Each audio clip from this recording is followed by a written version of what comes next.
Hi, I'm Thornton and welcome to Master Your Fishing. In this series we're going through some of the more successful methods and tactics to turn you into a fishing master. In episodes 1 and 2 we went through some of the basic methods on the pole, but when should you switch to the rod and line? Well, in this episode we aim to answer that question and more, so join me in just a sec.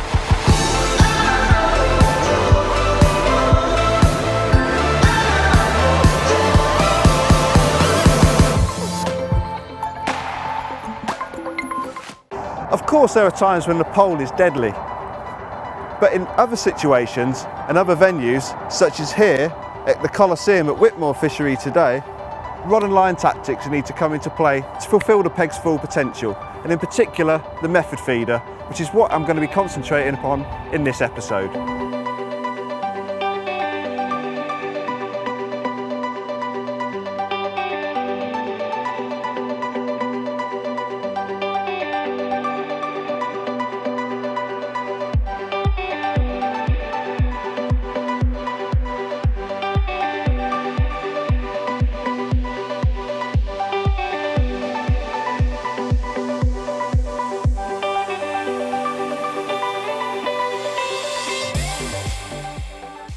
The method feeder is a brilliant device designed to make fish catching as easy as possible.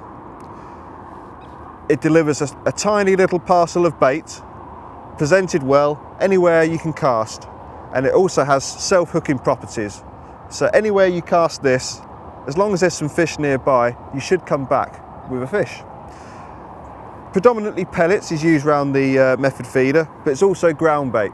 Unfortunately, on this particular venue, ground bait is disallowed, so I'm just going to be using micro pellets. A whole host of different hook baits are available. In this instance, I'm going to be banding a 6mm pellet, but we could be using maggot, we could be using meat, we could even be using mini boilies, very similar to the specimen style, although scaled down a touch. And the hook bait does make a difference. It's all about ringing the changes, and changing from one hook bait to another could be the difference between those extra fish and not catching. So let me take you through loading the feeder.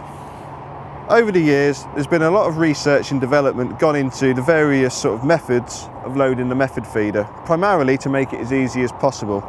This latest one by Middy is absolutely perfect and makes loading the method feeder with pellets or ground bait as simple as easy as possible. Let me show you how to do it. The hook pellet or hook bait goes in to the centre of the mould. That's then held in position with your thumb. You simply take some pellets, sprinkle over the top, and then press the feeder squarely and firmly into the opening. And this has a quick release button at the bottom. And what that does is push the feeder up out of the mould and leaves you a perfectly loaded feeder every time. That makes every single cast as accurate as possible because you're aerodynamic and you've also got the same weight of pellets on. So in theory, it should be landing in the same time, same place every time with the same amount of bait. We have such a neat, tidy parcel of food that will catch you a carp. I'm using an XZ65 Elite feeder rod, which is a 10-foot rod with an ultra slim blank and a very, very soft action. For me, for this distance of cast and for these size fish, I think this is perfect. And this is coupled with a CXR40 reel with some 8-pound M-Tech cut commercial line. This is a new line on the market and I'm testing it for the first few times in the last few weeks. But today I'm very happy with it. It sinks very quickly and that doesn't have a lot of stretch, which is perfect for casting and then getting your line sunk beneath the surface, ready for your bite. Let's get it out there.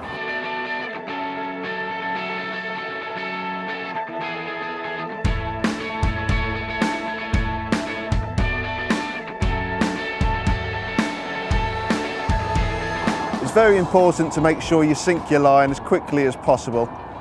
It just helps with bite detection. You don't want a huge amount of pressure on your tip of your rod. The tighter the line, the more likely you're going to spook fish and it will rise up higher and also dislodge the feeder. You want to keep that as slack as possible. And a soft tip on the rod helps this.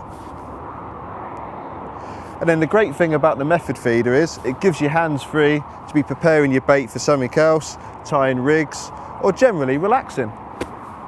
While we're waiting for a bite, we can just go through the tackle that I'm using at the business end. And like I said, there's been a lot of time and effort gone into designing tackle that makes this tactic as easy as possible for you, the angler. We've got pre-tied hook lengths, which are 4" in length. 4" is the optimum length really on a method feeder. You always want a nice short hook length for the self-hooking sort of qualities of the rig. I'm using a 20-gram flat bed method feeder. Any heavier, I don't think I require it on this swim. So 20 gram is the perfect sort of weight to get there. To connect the line to the hook length, it's just quite quick. It's with a method quick feeder bead. Very, very good device. Keeps it nice and neat and tidy at the business end. A 2-part device that opens up, stops the feeder from sliding onto the hook length. Finally, there's no place for light lines with method feeder fishing. An 8-pound or 10-pound line is perfect. I go for an 8-pound just because it allows me to sink the line a touch quicker and we have a bite.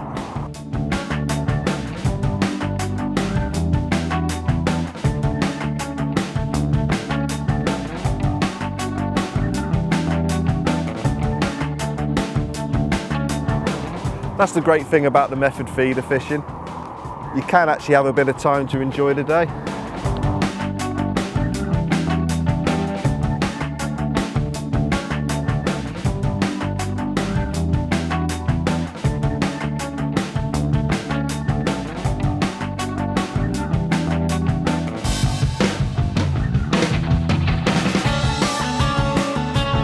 A fantastic F1 caught on the method feeder. Another top tip for increasing the attraction around your feeder is with the adrenaline plasma that's now available. This goes onto the method ball after it's been formed and out of the mould, and it's quite simply squeezed into the top, and that will soak into the pellets and increase the scent trail for fish finding the bait when it's out into the lake. Let's get it out there.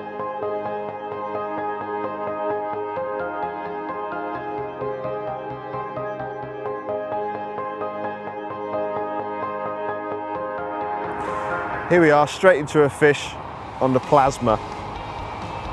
Tip went round within 30 seconds of casting out. Feels like a decent sized carp. We've had a few fish on this now. Probably spent an hour on it. It's starting to slow down a touch, although we had this bite sort of out of the blue. But in my experience with the method line, there's a few occasions where you'll catch on it all day, but generally speaking, you'll get a burst to begin with, and then you'll have to come off it. And then sometimes you will get another run sort of 2, maybe 3 hours into the match. After you've had a bit of bait out there for a while but without catching any fish. It's sort of like the leftover bait from when you were fishing does hold the fish for sort of like a period of time, and you can get another run of fish later into the session. Let's get this one in the net. I think he liked the plasma, didn't he? And there you go, there's an overview of this brilliant little device, the method feeder. Get out on the bank and practice it so you can master your fishing and master those fish.